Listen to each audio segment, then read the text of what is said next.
All right, test 1, 2. Just making sure this thing is up and running before we get into it here. Do, do, do, do, do, do, do, do. All right. Hey, someone's in the chat and they can hear me, so that's good. I'm glad you can hear the tests. You can see the screen as well. That is excellent. In that case, I'm going to sip coffee for a couple minutes, wait to see if any more people jump in, and then we'll be starting right on time at 11 o'clock. Hooray for me! I'm starting on time.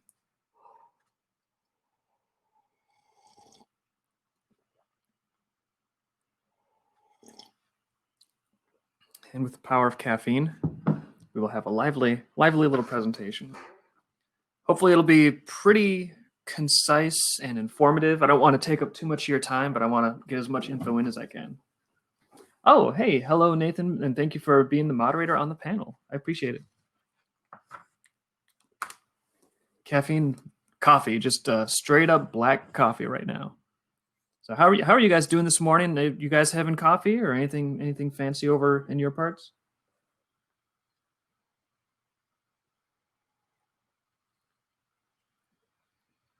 Ooh, tea, breakfast quesadillas, that is always good.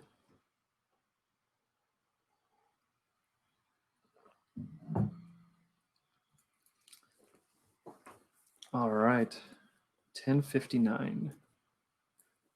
Well, because black coffee makes life seem less bitter by comparison, so it works out. I used to be, when I first got into coffee, when I was a security guard, I needed sugar and cream, and I wanted it to taste like a big cup of candy. But I got on third shift, and the more I worked on there, the more it just felt like the sugar and the milk and all that stuff was getting in the way of what I actually wanted. And over the years, I went from candy coffee to just straight up black is now my favorite. All right. So I think it's 11 o'clock now. Let's go ahead and jump into it. I'm going to be showing you comics that I've done in this, and I'm going to be talking about comic paneling and layout. So I'm just going to kind of randomly scroll through these while I give you the overview. I'm going to give you an overview of general principles of comic paneling and layout and the way I think. And then when I'm done with that, that'll be pretty brief. Then we'll just go through some of these comics point by point and talk about how those principles apply.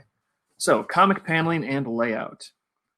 First thing to bear in mind is there are different styles of paneling and layout. There's not really any absolute rules that you have to follow.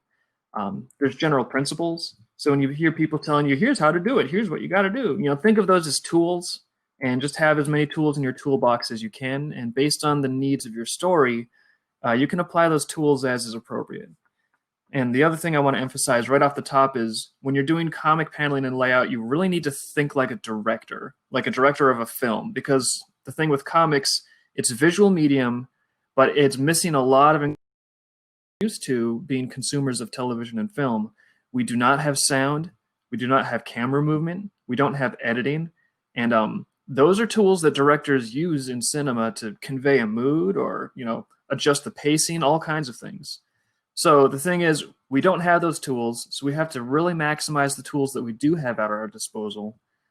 So one of those tools is the way you put comic panels on a page. So if you want to adjust the pacing and the mood and the focus of your comic, you really got to start thinking about your comic panels as a tool in your toolbox and think like a director. And that doesn't just go for like the layout of the scene inside the panel, oh, here's the panel view, here's the camera angle. And that stuff you do have to think about. So I want to touch on that briefly, which is composition within a panel itself. Within a panel itself, there's all sorts of composition things you got to keep in mind. You need to think about what's the camera angle. Think about the rule of thirds. If you don't know what the rule of thirds is, let me get my cursor up here. The rule of thirds basically says that if you have any given composition, you don't really want to put your focal element in the dead center. You want to have it kind of like more off one side or the other and a little lower, a little higher, because that way it gives a little bit of a dynamic offset and helps lead your eye across the page. So within a panel, generally speaking, the rule of thirds is a way to keep it a little more interesting. So you want to keep in mind rule of thirds, camera angle, primary focus, accent focus, depth of field, camera zoom, lighting. Like all of those are things that you can draw the way you were, as though it was a camera lens that you're using. You can use depth of field, you can use blur, you can use all kinds of stuff. So those are tools that are within a particular panel that you can use. But even beyond that, you do want to bear in mind, like, how do you arrange the panels themselves to give yourself more directorial tools as a creator? So now we're going to get into that. There's the spectrum on comic pages that I like to think of as clarity versus dynamic. So when you're doing a comic, generally, the first job is whatever you're conveying, whatever story you're telling, you want it to be very clear. So clarity is king. Until it's not, unless let's say you have a comic panel where you want it to be conveying the idea that this person got drugged and they're totally disoriented, whoa, and the panels are all loopy and crazy. So sometimes you actually do want to be confusing with your panel layout.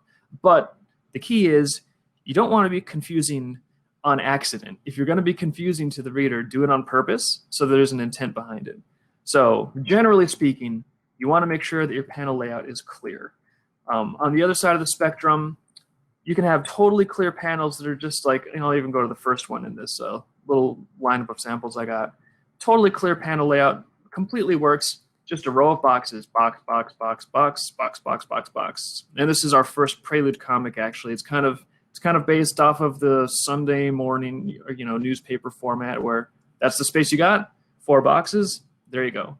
And that's nice and clear. But it's not particularly dynamic. It doesn't really bring a lot to the table in terms of helping evoke different feelings or moods in the reader. So, but the thing is, when you start getting really dynamic, the more energy you pump in there, the more it does kind of risk taking away that clarity. So you got to feel out the story and do it based on that. So we talked about panel composition a little bit already. We talked about pacing, mood, focus, and I think we'll probably get more fruit just going through these and talking about them in detail with examples. So the last principles I'm going to hit on really quick before we just start picking apart these comic pages is 1, negative space. Negative space is going to be very critical when you're doing any kind of a comic page layout. You don't always want to use it, but if you're not using it, you want to have some kind of a reason. Even in these super early comics, already the second one, I dropped the panel borders entirely and got a little bit of negative space creeping in the top and the bottom. And this is one of our earlier comics. I think if I was doing this comic now, I probably would have gone even farther on that negative space. I likely would have knocked out the backdrop completely on this and just had the character be the focus. So you always want to think about negative space because sometimes that is very key to helping a composition breathe and pop and just feel better. Another really important component is word balloons. Because word balloons, yeah, you got to see what the character is saying. You got to slap them up there so we can hear them. But they are also visually a big component on the page, especially if the characters are talking a lot or even a little. The word balloons are a major visual feature. They jump out from the background. They jump out from the character. And so especially if you have a panel layout that's a little ambitious and you're not quite sure if you can get the reader to follow the way you want them to follow, you can use word balloons as a very good cheat. You can take a word balloon and you can put it overlapping the panel where they start to the panel where you want them to go. And that is one of my favorite techniques now for helping lead the reader from panel to panel. And also it seems like it connects the panels a little more. It makes it a little more fluid. So word balloons, bear in mind that those are a very helpful compositional element, not just a tool to convey dialogue. And then on top of that, another important principle is overlap. Right here, we have these panels all lined up nice and neat in a row, but especially as we go forward in the timeline of comics I'm going to show you, sometimes you can actually overlap the panels, and that'll give you interesting effects and a little more depth and dimension. So, looking at this one as our first example, I guess, we talked about it, 4 boxes, nice and clear, and we start to play with a little negative space. On the next one here, we're just progressing again through my early Prelude comics. And if you're interested in reading these, you can jump to our website, dreamkeeperscomic.com. So we got a little more negative space here. And in fact, we open up negative space on this panel, taking out the borders, and then boop, suddenly we've got a circle panel. We have escaped the tyranny of rectangles. And this one is a circle because, the character's getting grabbed on his head. I wanted him to feel a little more startled, a little like he's been knocked out of his comfort zone. So that was just a point where changing up the panel border helped convey that a little bit. So we have some very rudimentary attempts at directing emotion and mood and tone with a panel border. And we got another one here. This one I'm starting to get more into the negative space, especially at the start. And as you can see now, these panels are starting to overlap a little bit too. So that overlap does help lead the eye. And whenever you can get overlap in things, a lot of times it just looks pleasing to the eye. It's one of the principles of cartooning. If you're drawing a cartoon character, you want to avoid tangencies on the character wherever possible. You want to have nice organic overlap. And the overlap also, shows dimension and depth, which is nice. Here on the bottom, we deliberately go totally opposite, where it's like 4 boxes, 1, 2, 3, 4, and it's very monotonous and steady and consistent. And that's deliberate because, she's sitting here waiting to suffocate to death, and it's frustrating because it's not working at all. So that's another example of trying to use the panel borders and layout to accentuate something that you're trying to do story-wise. So yeah, and that's a fun comic technique. You'll see that probably if you read comics at all. It's like sometimes they'll do the thing where it's a consistent background, and then you break the pattern with a punchline to a joke of some type. We're starting to play even more with the panel borders here. You can see she's throwing Grigori, her unfortunate resin companion. She's throwing him at a vent, trying to escape, and so we have irregular panel borders that convey a little more of the impact. And then, of course, she's enraged that it's not working, so this panel border, we're actually starting to get ziggy-zaggy and sort of scratchy. And, of course, we have just a nice left to right here, top to bottom, left to right. All right, now we're jumping quite a bit forward. You see this goes like prelude number 85 or something. And we have Narp having a flashback of the time he found one of his socks misplaced, and he's very fixated on organization. So this was traumatizing to him as he remembers. And so we're almost remembering in a little bit of a different style. So these panel borders actually look like photographs, almost trying to bring to mind, not directly, but trying to remind the reader a little bit of like crime scene photographs or something to that effect. Sort of documenting this horrible atrocity that was visited upon our beloved character Narp. And this one down here, we have one giant panel, and instead of going left to right, the center panel is actually just nested right in the middle there. So it has the effect of 3 panels, but really visually it sort of looks like 2 panels. And that can help things breathe a little bit, which is nice. And then we're starting to really break out of the Tier 1, Tier 2, Tier 1, Tier 2 as we go forward in Prelude. And now this is a whole big composition with like a weird jaggy border, and then we almost have like a mini comic up here and a mini comic down there showing different aspects of these characters as they're dealing with Nama being locked in a room like a little goblin.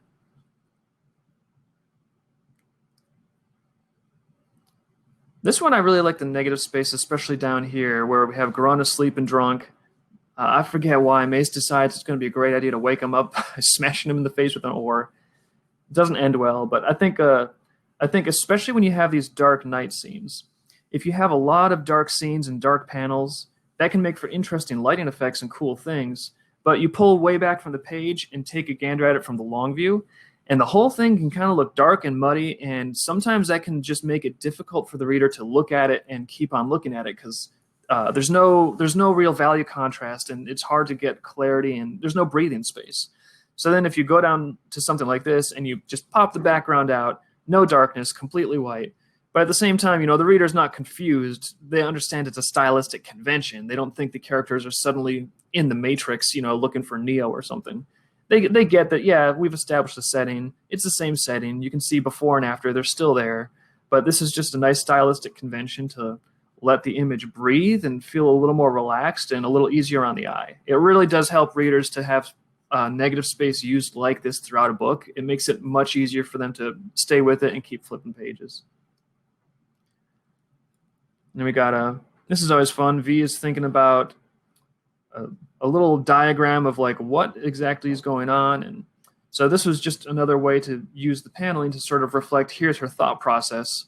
And I didn't necessarily want to have a big thought balloon of her being like, well, here's what I'm thinking, and here's a bunch of dialogue about first, if no one is fishing, then there will be no banders caught, and if there's no, so it could have been just a big brick of thought balloons, a bunch of thought balloons, and that would have worked, but, if you have panel borders and cartooning, and obviously there's more fun ways to do it, so we just try to jump in and have a fun way to do it. And this is another example of a page where you can play with a lot of negative space, and it's just nice and easy on the eyes to look at. And even though the word balloons are helping overlap and sort of like break up the even the rectilinear nature of the 1 or 2 rectilinear panels in there. And you can see here's another example of some overlap where you get that this is a panel and she's thinking, but the character isn't even entirely in the panel. She breaks the border of the panel on top. And sometimes little overlap panels like that, I think that's a lot more fun to look at than if the whole panel extended all the way up to the top of the ears, cut across, and came all the way down. So those little overlap panels, especially when you have a close-up on the character, I think visually that overlap and variety just makes it nicer to look at. And then we were again, if you're trying to follow the story, these jump around a lot, but we're jumping forward to where Grunt has had enough. He's about to hurl children into the ocean because that's the kind of guy Grunt is. You know that if you read this. But as he's storming around and literally throwing his weight around, we have the stairs, because they were shoddily made by Grunt. The stairs are starting to break and snap, and we even see the panel borders. They start with nice clean wood, and then they start to tilt a little and crack, and the more we go, the more the panel borders are literally breaking apart and sort of helping give the impression of the docks ripping apart as this gigantic fat ass is thundering around on them. So, and I mean, that's a pretty on-the-nose use of panel borders. Sometimes maybe you don't want to be that literal, but occasionally, especially if you've got like a cartoony sort of scenario, sometimes it works and it's kind of fun. Here we have another thing that you can do, I think probably in comics better than you can do anywhere else. We've got Nama and her levels of tantrum meter, where we have all these different things that she's doing, and we put like a nice line graph here showing where on the level of tantrum she is in her progression. And I think we even continue that to the next comic. Yep, we continue that to the next comic. So the levels of tantrum continue, and yeah, I just thought that was sort of a fun way, rather than having, again, just like some straightforward, Nama's going crazy, here's what she's doing. Because that can be fun, but I like the levels of tantrum, because that added a little more of a feeling like this is formulaic. She does this pretty often. You can go all the way up the level until you do what she wants, and at that point it stops. So yeah, so that was fun. That's pretty much a goofy thing to do. This one, as we went forward, I really started to get into using negative space a lot. This one has some nice negative space and overlap, and in this one, the negative space even fades into a nice big sky on this panel. I dropped the camera down to almost a worm's eye view, so that horizon line is very low. And when you get a nice low horizon line, that gives you a lot of sky to play with.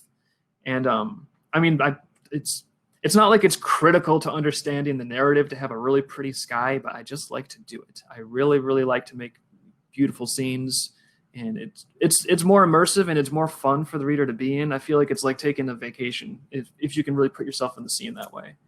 And even these top panels are really simple. This whole comic is really simple. It's just Mason digging around with a stick in the sand, and it's taking his buddy over and is like, "Hey, check it out! I found a cool shiny rock." And then he runs off because he found something cool.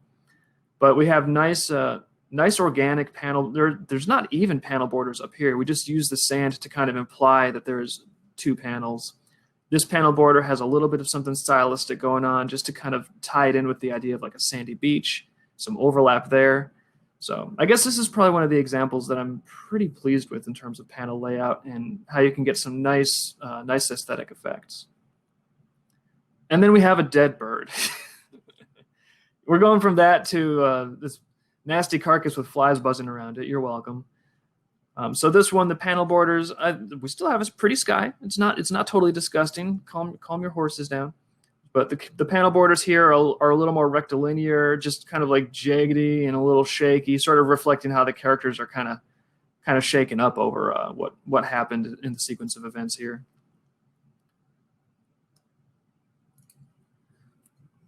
All right, this is one of Nama's fantasies.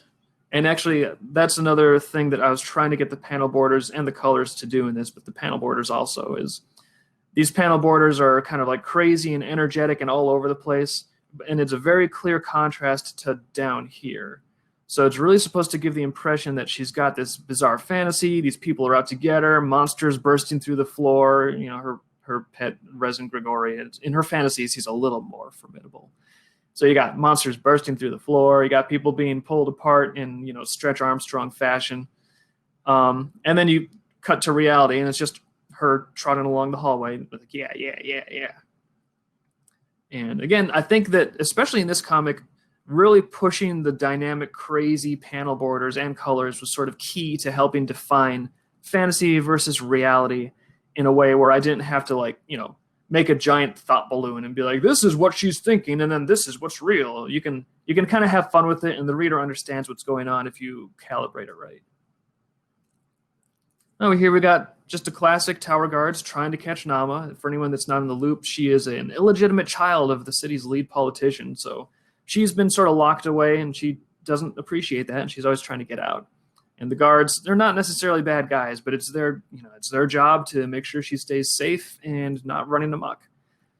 So, but I like the panel layout here because the first couple panels is where Bill is really doing his darndest to catch Nama, but she's way too agile for him. You can see her bouncing over him and around, and I think that normally this actually breaks some quote unquote rules of layout, because this is the leftmost panel. Usually you want to always have it go left to right, so people might be tempted to read this and then boom, jump right to that, when the way this is supposed to be read is up here top, then go boom down to the bottom, and then you go here and start going left to right and top to bottom.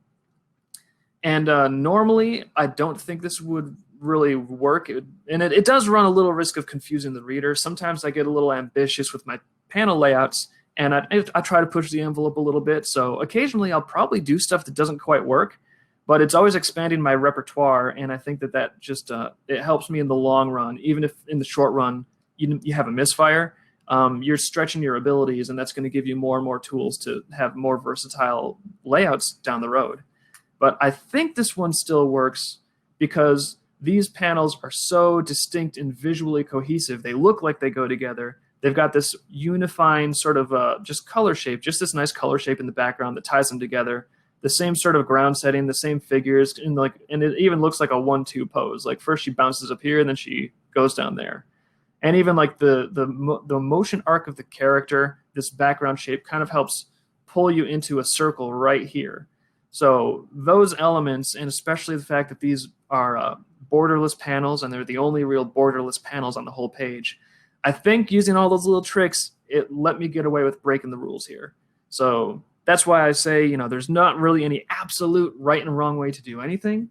It's a bunch of tools, and if you use the tools carefully, sometimes you can do stuff that you're technically not supposed to. So we did that here, and then we get back to, like, you know, panels and left to right, and you can see the dialogue is overlapping and flowing from panel to panel, really trying to help emphasize where you're supposed to go with it. Then we got a continuation, and I thought I wanted to include this one because... Hey, David. Oh, hey, I hear someone. You're looking at someone. Yes, that's me, the moderator. Hello. Hello. People, we've been trying to contact you in chat.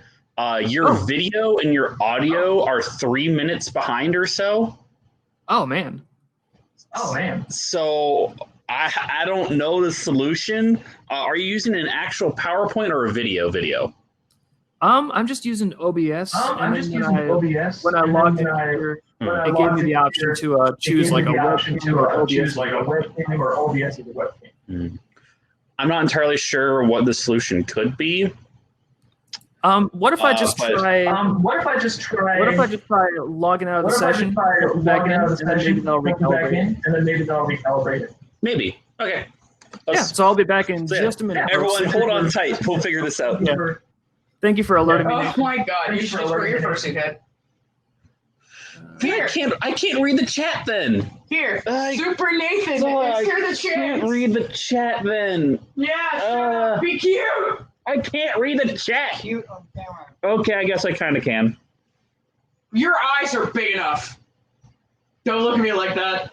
Hi guys, I'm Starik. I'm your your friendly neighborhood space dog thing. You are so mean. I am. Give me my friend's stuff back. Because I'm a lame coffee addict. Honestly, we're all coffee addicts. Yeah. I am. Let's just say we all woke up and we went to McDonald's, like furry trash. Yeah. Cute fursuit head. Yes, he is. Cute. And coffee. He now smells like dragon fruit because it decided to like. I'm more of a monster. No. Shut up. All right. Am I back? Okay, Apple. Am I back? Yes. Yes, you are. All right. Okay. I'm gonna All right, power I'm through, gonna- and if I'm I'm gonna starting to get power too through, late and if again, I'm starting to get jump too in, late again, bonk me on the head, jump and I'll in, just like do the bonk me zip on the out, head, zip and I'll in, just like do it the seems like zip that out, worked. zip in. It seems like that worked. Okay. Okay. Cool. Thank I'll you. hop out now. Cool. Bye. Excellent. Thank you, Nathan. Excellent. Thank you, Nathan. Welcome. All right. Thank you guys in the chat for mentioning something, and also you should be grateful that you've got a good moderator. Nathan saved the day. So now my cursor will line up with my speech to a degree, and if it doesn't, tag them in. We can do the jump out, jump in thing, no problem. But I liked in this layout how I used this really just long color square to sort of emphasize the distance between them, and then she finally decided to commence a little gesture of good faith, and so she crossed that distance to him, and then I chopped out this to make another little panel right there, just a cute little panel. So, and lots of negative space, which I liked. Also overlap with these panels over here, so that overlap I think made it a little more visually pleasing too. So I don't know. It's just it was a weird rectangle sort of experiment, and I thought that was fun to show off. Next, we got another prelude, and yeah, this one we really get stylized with this garden trail that they're on, and I wanted to emphasize a lot of the nighttime too. So there's a big nighttime sky behind all of it, and we have. Again, here's a panel with the characters where they are almost entirely out of the panel. The panel's really only like almost like an underline. It's like an underline for the characters, and then it keeps their bodies from like dangling off and kicking themselves in the head down there. So we got even some panel overlap of the characters breaking the panel border a little bit here, breaking the panel border there. Then we have them totally contained in this nice panel where there's a heartwarming hug, and yeah. So I think that this has an example of a lot of negative space. And plus, this is actually, like, if you look at comics like this, it actually has a fairly high number of panels, relatively speaking. If you count, this is 1, 2, 3, 4, 5, 6, 7. That's 7 panels in kind of like a one-page area. And I think standard comics, the standard rule of comic page, maybe 5 panels. And if you start to put more panels on there than that, it really runs a risk of looking cluttery. And there's a lot going on in many of our books, so sometimes I really have to cram a lot of panels in there. At times more than I would like, but you got to get that story out there.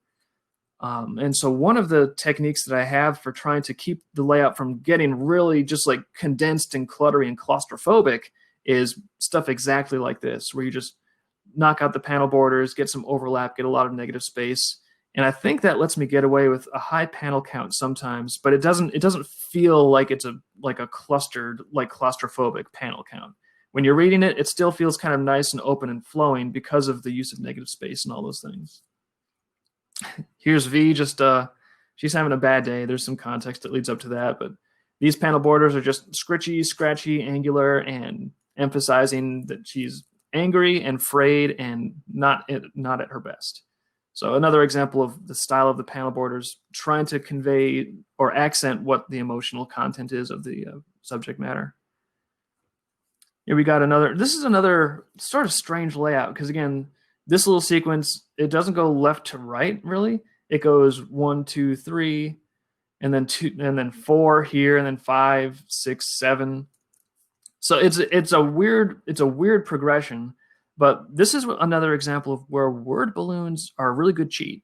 So in case, these 3 panels here, they are sort of drawn as a unit. It's almost like an ultra panel that's subdivided. So the hope would be that the reader would read all of this area first. But I thought, there's a chance that they're going to just start here and then pop over to the left, because people read left to right, and that's why it's a rule of thumb that you don't do this. But so I used a word balloon to just slap it right on the border between those 2 panels. And that way, if you're looking at this panel, the word balloon is in this panel, so you start reading it. And as soon as you're reading that word balloon, boom, you're down there in panel number 2. We have a sound effect here that's bridging panel number 2 and 3, and that sound effect takes you right down there. So that's an example where you can kind of get away with some irregular panel layouts if you use word balloons in a clever way to like lead the reader from one to the other. And then we have this word balloon is completely breaking the border of this whole little area, and that kind of like lets you out into the broader composition. And then once you're out in the broader composition, there we go. You can go to this obvious next column there. And it's also spilling out the bottom, which I don't know if that does anything fancy for the composition, but I just like it. We got Bobby trying to reason with Grun. That's never a good idea. And just another, I think the word balloons do a good job of leading you through this one. And it's just another big sky shot where this is an example where if you have a whole lot of dialogue from a character, it is a temptation to, like, you know, and sometimes you want to do it based on what you're doing. Let's say the character's going through a lot of different emotions as they speak. Maybe you want to have like 5 panels of their face going through their different emotions at each different line of dialogue. Sometimes that's what you want to do. For this one, Bobby he's pretty much feeling the same degree of frustration. So we don't really need to show, you know, 5 panels where he's still frustrated. So instead, to keep the layout a little more open and flowing, we just knocked it into a nice big background shot with some pretty sky, which it's also building up that there's a storm on the way because there's some weather comes into play later in this comic sequence. So we didn't have a bunch of dialogue panels. We didn't have a bunch of panels of like, here's a character talking. What's happening in the sequence? Well, the character's still talking. Here's another one. So we just let that dialogue kind of flow through a setting, and it makes it breathe a little better. Now we got Mace up to some mischief.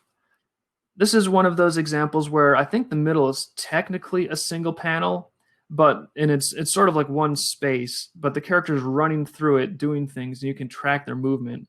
So again, that's a way to show a sequence, action, progress, different things happening, the character doing a variety of things, but we're not tied down to having, 5 little boxes where it has to happen in. This lets him like run around literally in a much larger space. And at the same time, we don't have any boxes. There's no boxes. And it's kind of nice sometimes. It's nice to break out of that. And I think even the panel borders themselves, if I'm not mistaken, these panel borders, these white panel borders, are actually just negative space intruding in from the page area. Oh, here we have a nice little technique. You can see there's some overlap. Just a little bit of character breaking the panel there, leading you in. These panels overlap a little bit, which is better than having them be totally broken up. I think my favorite bit of this, though, is when Whip is looking down at Mace, struggling around in the ocean here. This is after he stashes the panties, obviously.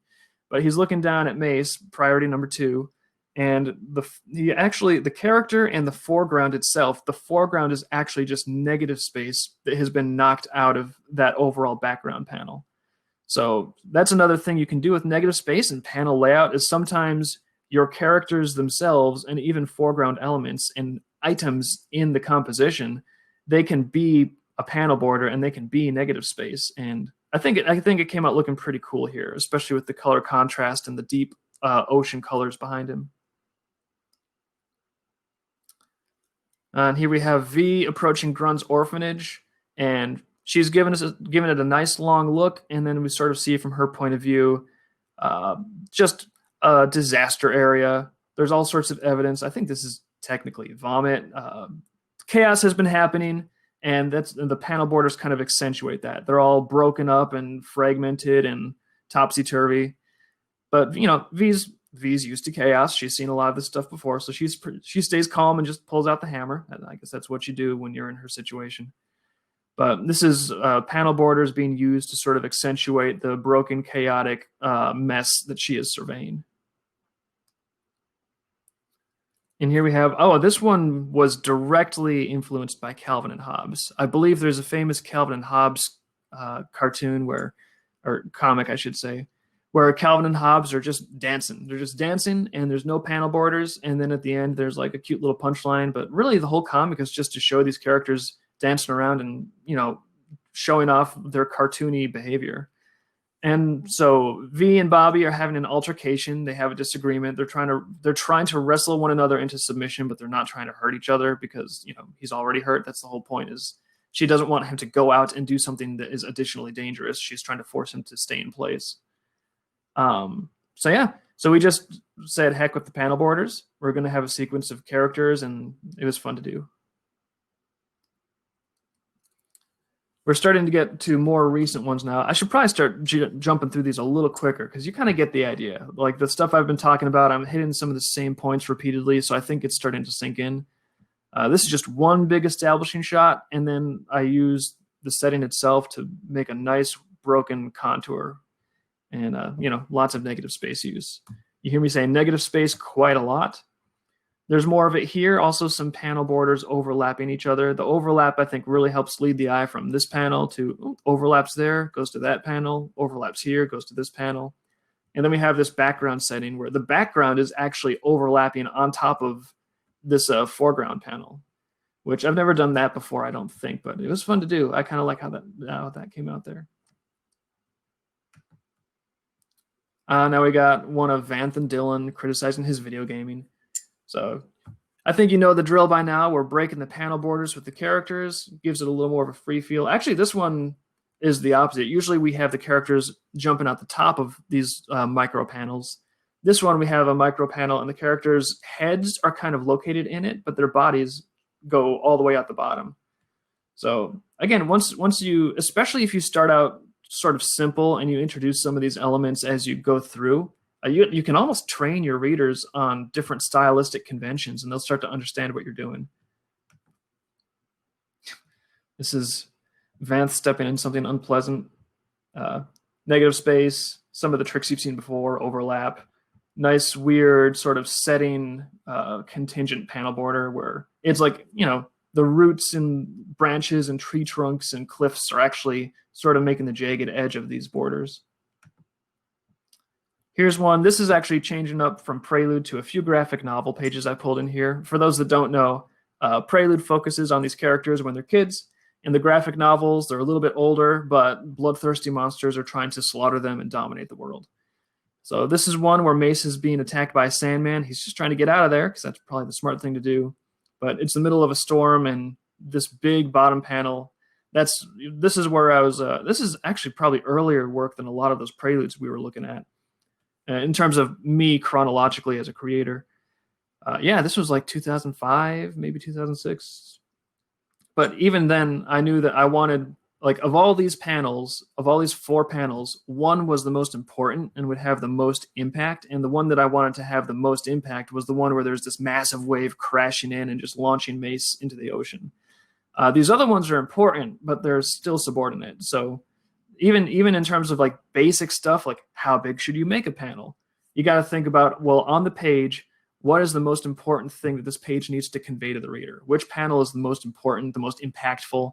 And usually, unless there's like some really clever thing you're doing, usually the most important, most impactful panel is going to be the largest panel. And then we have him drowning. Whip helps save him, so that's nice of him. That's a considerate thing for a friend to do. And these panel borders were suddenly like all circular and round and bubbly and like, sort of like we went away from the rectilinear panel borders until he got his feet on dry land. And then we go back to the rectangular panel borders. This one jumps, that one was from volume 1. This is from volume 3. And this is an example of a lot of dialogue. And the dialogue is all going left to right and top to bottom. So I think the dialogue actually helps make sure that you go through the page appropriately too. It's almost a shame. This setting came out so pretty, and then we put a million dialogue balloons on top of it. But we tried to get them out of the way for the most part. You can see they kind of get sandwiched and like placed between the panels here. So here we've got a sequence where this is another example of a page that has tons and tons of panels. But if you try to keep it simple, sometimes it works out. They've been captured by Grun. Bast is getting out of there because he's a little more with it, or so he thinks. Mace has gotten rid of his little rival, and so now Mace is going about the business of getting himself free. So you can see he's tied by the ankles and the hands and by the waist around that dock thing. But we could just give a lot of little panels, one at a time, showing him, like, here's how he gets out of this part, here's how he gets out of that part, 1, 2, 3, 4. And this is a place where I usually don't go this direction, but I wanted to do it this time, where I put a lot of little boxes in there because the little boxes kind of help walk you through it step by step by step by step. We didn't want a big spacious expanse. And this is, because this is an example of where I wanted it to feel a little more claustrophobic and confined, because at this point in the story, he's tied up, he's confined. So feeling claustrophobic is going to get the reader more aligned with the protagonist in this particular scene. So So that's a good example of, sometimes you want to make it confined and cramped and uncomfortable if that's what you want the reader to feel. Then we got some cool, big, fancy church shots. Look at the backgrounds, yada, yada. But this lower left area, I thought was kind of interesting because it shows him going off to the side of the church, and it's basically just a cross section of that church building. You have the top floor here where they congregate. You have this middle floor, kind of like the basement level, where they got some decorations and things like that. And then you have a sub-level that goes down even farther. And so you could just have this be like all one cross-section camera, and there's not any panel divisions in here. We just progress through it because we see the different points where the character is at in the scene. And this is where he's come a little deeper into it. Is this still volume 3? Yeah, this is still volume 3. And as he goes down, the panel border color actually starts to change. It starts out lighter, more tan, as he's got all these like torches up here. And the deeper he goes, that warmth kind of fades out. And it even gets a little less rectilinear and starts to get a little rougher and more shaky as he's going into these derelict areas of the church basement. And then I thought this was worth sharing because he finally gets down here into the deep darkness. There's no more light whatsoever. And in that darkness, you don't even really know how big the space is because, it's dark. You look somewhere, it could be 1,000 miles for all you know. So I had this panel here where the characters are just popped out as silhouettes, and essentially they're walking alone in a sea of blackness. Then we have an example here of some shock troopers attacking the neon knives, and of course, Scythe. He's a fairly powerful power user. He's got an ability that can just send out these rings, kind of like Krillin's Destructo discs. So as he's slicing through a whole platoon of shock troopers, this panel border, normally we got like rectangle, rectangle, rectangle. This one's a gigantic splatter. And then we sort of do the same trick up here where the shock troopers are launching mortars into the structure to try to take out the people that are slaughtering them. And so as they're exploding, you see the panel border here is the blue exploding sort of neon material that those mortars use. And in the center, we have Bast is, he was running from the gangsters earlier here. Bast is up on the rooftop, and we have a nice little, in the middle of all this chaos, 3 very plain, very, very prim and proper, very squared off panel borders. Just simple squares, 1, 2, 3. And the purpose of that is to actually, with all this chaos that's happening, I want it to slow down time just a little bit because there's sort of that one magical moment where there's been critical damage to the structure and it hasn't started to collapse yet, but it's going to collapse. And right before then, it's like the calm before the storm. So I wanted to put like just a 1, 2, 3. Nice little boring panel borders in there that just slows time down for a second, and then we go. Then we keep on going, and it's action and excitement onward from there. So I think that's probably a decent example of panel borders being used to disrupt the pacing and cause the reader to navigate time a little differently when they're reading the page. Here we have the scene where Tandrel has Lilith trapped in the tower library, and he's smashing out the lights as he recites threatening poetry to her, because that's the kind of nightmare he is. He's not just going to kill you, he's going to make you wish you were dead, and then he's going to kill you. And as the scene progresses, we see Lilith trying various things. She goes for the obvious solution, which would be leave. The exit door has been twisted together already, and he's gotten there before her and painted it with the blood of her mentor and friend. So she's running around, but as you descend further and further into the scene, and Lilith realizes more and more that she's fallen into a trap, the panel borders actually narrow down because her options are limiting. Like, it starts out where you think you might be able to run around. Maybe you can get to the exit. Maybe you can do something. Maybe in the darkness you can get away. But the more time goes on, the more she realizes that this nightmare has planned all of this out, and her options and her space and everything is just narrowing down. So the panel borders are designed to sort of help accentuate that feeling. And I think this is the last example I have, and we're coming up on not too terribly long, but if I don't have a lot of new ground to cover, I don't want to keep it terribly long. So this is just another example of, I'm using these panel borders to almost make this lower panel more accented. These could have just been, regular rectangles, and they still would have been smaller, and this panel still would have been bigger, and it would have had a nice focus. but I really wanted to give this thing almost an otherworldly, holy, religious kind of sensibility to it. So making little archways out of the bottoms of these panels didn't hurt anything, and I think it almost helped give a little more of an idea of, almost like religious architecture, like archways and domes and things like that, stained glass windows. So just a subtle little shaping shift in these panels that I think helped pump up the impression that this bottom panel was giving. All right, so I think that's it. Let me just review the main points that I brought up as a review.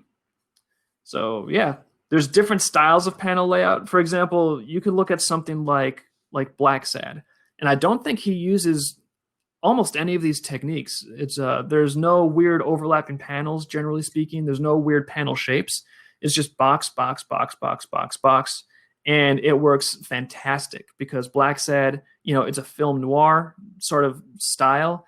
The backgrounds are gloriously painted. So the panel borders are all just like white, page white that has been pulled off. Like the strips have actually been pulled off so that the paint didn't get underneath them.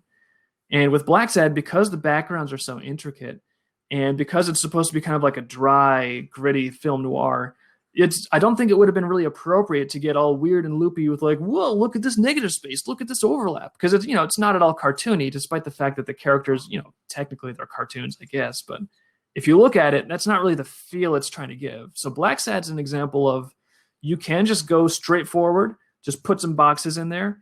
And if you're conscious of what you're doing, that can work fantastic for the mood and the tone you're trying to convey. So there's different styles. There's no absolutes. I was just trying to introduce you guys to a lot of different tools and options that you would have available in your palette.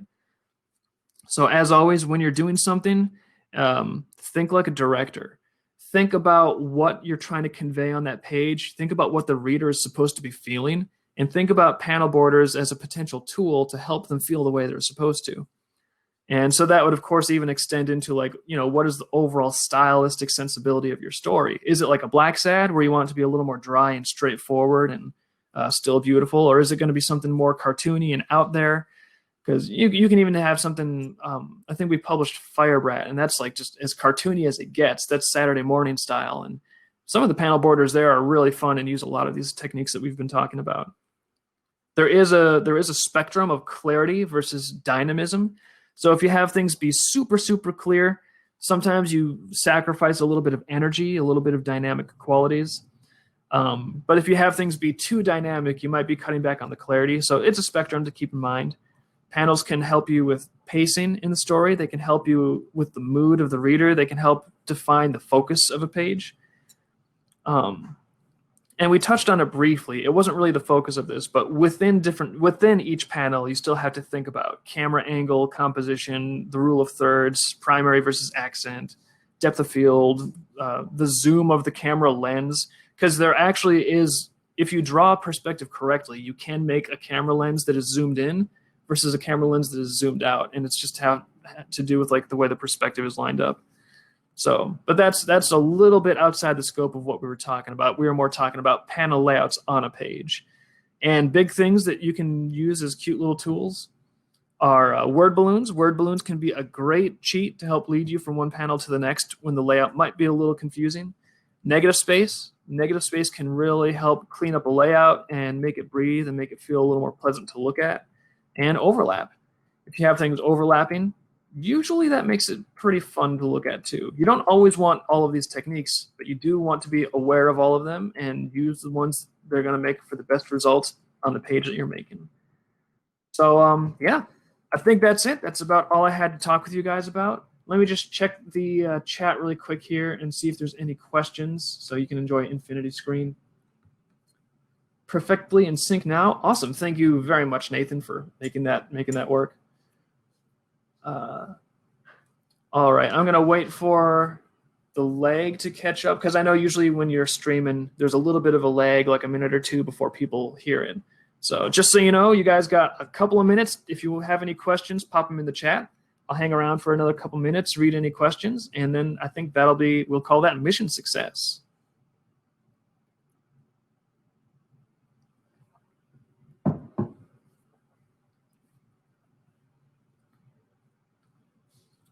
Oh, that's probably a good idea. Toonie YX says, what are the names of the comics again? The name of the comic we do is Dream Keepers. Well, first off, the one I mentioned that I also know of is Black Sad. That is absolutely worth checking out. If you have never read Black Sad, do yourself a favor. They have some very beautiful books. And the comic we do is called Dream Keepers.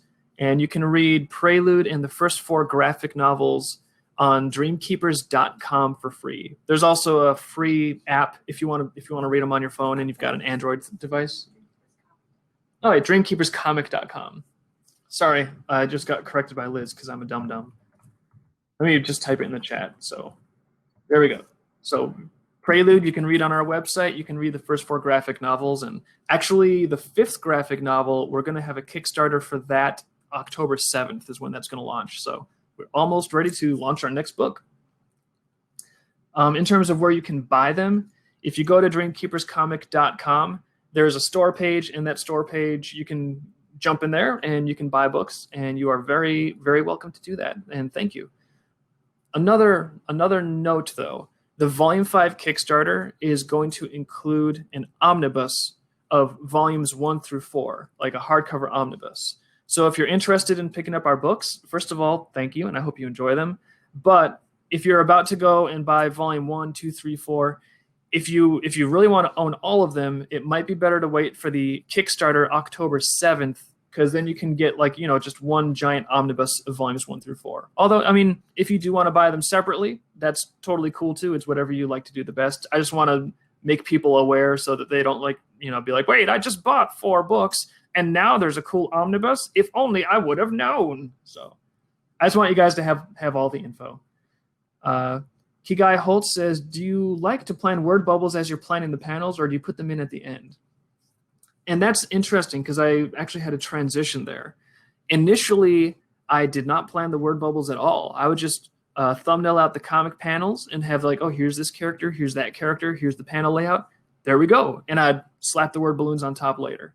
But I started running into issues where I had the art and the composition all nice, and then the word balloon would start covering up things that I didn't really want to cover up.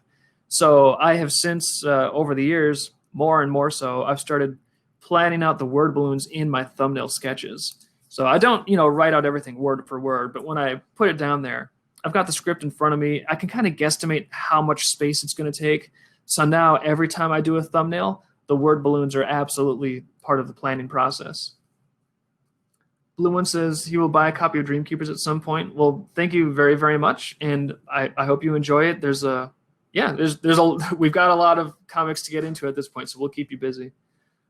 Also, a bundle of volume 1 through 4 are being auctioned by Megaplex right now, Spectre says. That is correct. They are having a charity auction, and we did want to contribute some books to the charity auction. So if you want to get some volumes of Dreamkeepers, and you also want to help the Megaplex charity, that is something you would definitely want to check out.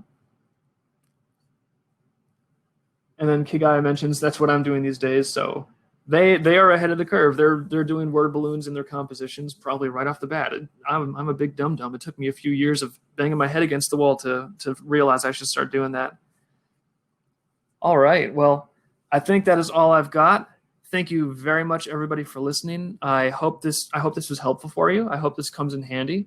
If you have any questions, feel free to reach out to us. We've got a Twitter account. It's Dreamkeepers.